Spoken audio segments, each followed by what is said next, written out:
Good morning, or whatever time it is for you. If you're watching the replay, it could be any time. So good, whatever time it is for you. And today on the Daily Present, I am going to talk about a mistake that I see a lot of people making, one that I used to make myself all the time, and could actually be costing people money, or certainly costing audience, especially for people who are coaching, teaching online, that kind of thing. Anyone who's doing any kind of content creation, I'm going to be talking about oversharing.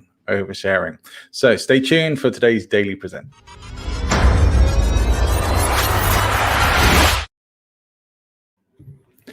So welcome back. And today on the Daily Present, then, I'm talking about something that many people do, and I have done myself, and that is oversharing. And I'm not talking about oversharing personal information here. I'm actually talking about oversharing content, oversharing information with people, because I see it happen all the time.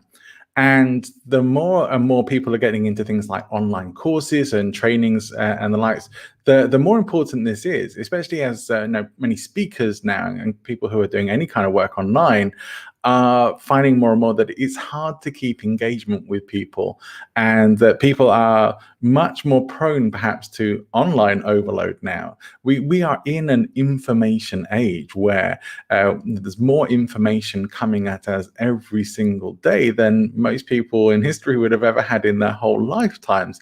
It's not surprising that sometimes we might get a little bit overwhelmed, and sometimes we find it hard to keep our attention and deal with or process all the information that's coming through. Now, one thing, if you are a content creator of any way, shape, or form, whether you are a coach, a teacher, a trainer, a speaker, you need to make sure that people are going to actually be able to take away the information that you deliver. Now, if you're anything like me and you create like online courses and programs, if you do, show your hand, raise your hand, and let it be known. But one thing that most people who do course creation know, or should know, is that the vast majority of people who ever buy online courses and programs don't even start them, let alone finish them. One of the reasons for that is it often seems like a lot of information and a big mountain to climb. And so when there's a lot of work ahead, if it's not super prioritized in somebody's life, if it's not suddenly like, okay, I need this information urgently, then there's a very good chance that it's just gonna get put off. And once it starts getting put off, then there's an even bigger chance that it's not going to be come back to you in the future again, unless somehow the information in that course becomes absolutely pertinent and the person remembers, oh, hey, I bought that course ages ago. Even for myself, I have to list out, I have a big list of all the resources and courses and programs I've bought, so that I can visit whichever ones are most important to me or whatever time, and check in with the information in them, because it's hard to get through everything. I even, like anyone, I end up buying more courses and programs than I could probably ever really get through in the times that I have available during the day. It's an easy mistake to make. And so what can be done about it? Well, what happens when you do this is you just end up overloading or overwhelming your audience. So in the world of online course creation these days, the way things are going is, if you really want to help people get through a course or a program, then it's absolutely essential that you break things down into as smaller components as you can. Even just breaking down chunking of one teaching piece into small, like 2 to 5 minute chunks, is going to make it seem much more doable for people. So you break down the elements of even one thing that you're teaching. If you're doing a short video, like, I don't know how long I'm going to go on for today, but if you're doing a shortish video and you're thinking, okay, well, maybe I could do 5, 10, 15 minutes or so of speaking, then probably you only really need to teach one piece of information during that time. Like, I am not going to talk about anything else during this morning's Daily Present, other than the idea of oversharing information or over teaching, overloading, and overwhelming your audience. So one piece of information and content chunk is probably enough for a short presentation. At the most, you really maybe want 2 or perhaps 3 if you present it and structure it really well. For those who do public speaking and online presentation work, you may want to have a slightly longer presentation that gives you an opportunity to expand on a few different points. But even so, if you have an online event or a webinar and there is something along the lines of teaching information, if you have too many bits of information in there, you have to ask yourself, what do you most want people to walk away with? What do you want them to take away from the time that they spend with you? Do you want them to take away, oh, well, that's so much information. This person clearly knows a lot, but it was maybe a bit of an overload. Or do you want them to come away with something that they can remember and practically use? So 3 to 5 key areas in maybe an hour-long webinar or online event is going to be more than enough. Because then you're going to have time to really get into some stuff. You're maybe not going to teach everything you know in these areas, but you're going to be able to give people enough that they say, okay, I feel like I understand that, and find the ways to make it memorable as well. Thank you, Liam. Glad you're joining us today. Anyone else who's live, please feel free to say hello. And so any questions or comments about this, by all means, put them into the chat box, because I coach and work with people on these areas all the time. And I have my own coaches for working on these as well, who have helped me to figure out how much things need to be broken down, how much people need to be supported through getting the information to have these check-ins. Like one of my business mentors is the world famous in the coaching circles, is Taki Moore, really amazing guy. And I learned so much from him, and every time he's teaching, whether it's for a short video or for a longer, maybe an hour and a half or more, over even in his live events, there's going to be regular check-ins. What did you like? What did you learn? What can you use? That I think is really good for anyone to be bringing into their training or any live event, certainly, where you can get people to check in that they are actually getting the information and understanding it. So there's a lot you can do. This is going to make a huge difference to engagement. So I know that coaches and trainers and people in personal and professional development want to share. They want to teach so much. They have real passion for what they do. And that does tend to lead people down the path of sort of teaching verbal diarrhea, almost like an information overload. There's an absolute splurge of information that most people just can't deal with.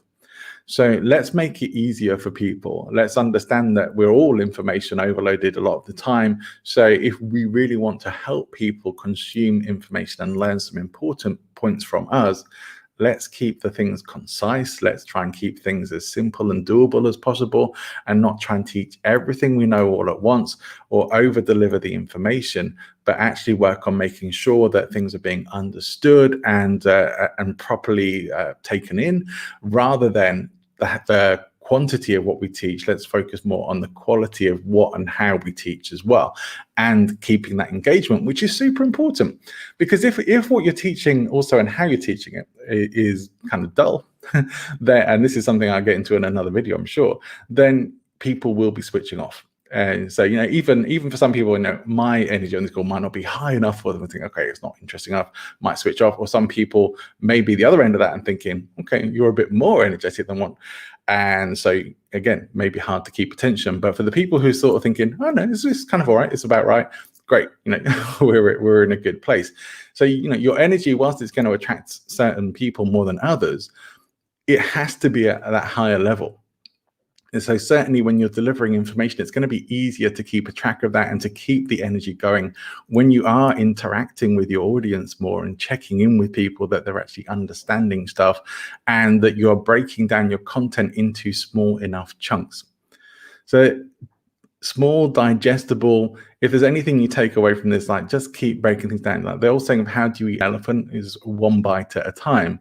And think about this, like every information chunk you have as being an elephant. So you may have more than one elephant. Break those chunks down into one bite at a time as well, and take people through a learning process and support them in that when you're teaching information. If you're giving online speeches and presentations, you may not have quite so much audience interaction, like maybe not a facility to ask questions, or perhaps until the end of a talk or a presentation. But you can presuppose the kinds of questions that may come up, and you can include that or make that part of your talk or presentation if you think it's going to be helpful. If you want to see or hear someone who does a great job of chunking information just right and actually has delivered one of my very most favorite TED Talks ever on the TEDx stage, one of several talks that he's done, to be honest, but my favorite one is called How to Speak Like a Leader. And his name is Simon Lancaster. I had him as a guest on my podcast just recently, and that episode is available. If you look on your podcast providers for Speaking of Influence podcast, please make sure that you subscribe to the show whilst you're there, because there's lots of great guests like Simon. But you'll see there's a recent episode with him. You'll also see that I have a number of episodes recently with comedians, with professional speakers and the likes. Check those out, especially because if you really want engagement, humor is going to be important. Do look out for the episode with Simon Lancaster, though. The podcast is called Speaking of Influence. Make sure you check that out. You can also find the episode on my YouTube channel. So if you're watching this on YouTube, then please check that out. Make sure that you follow, that you like and subscribe. I should probably get rid of my banners on my sheet while I do that, so you can actually see it on the screen, right? Still getting used to all of this stuff, but so yeah. So make sure that you like and subscribe. Hit the alarm button on YouTube. You'll get notified of all upcoming videos. Look out for the video with Simon. See what you can find else there that you like as well. And any comments about stuff you liked, stuff you didn't like, what you're going to use from what we talked about today, any questions you have about chunking information or in content creation, pop them into the chat box on whatever channel you're watching, and I will do my very best to get back to you. So I'm going to wrap things up there for today. But again, make sure that you are following me, following Present Influence. Join our online group in Facebook. It's called Speaking Influence. So it's all about presentation skills, online persuasion and influence. So here are the details for that.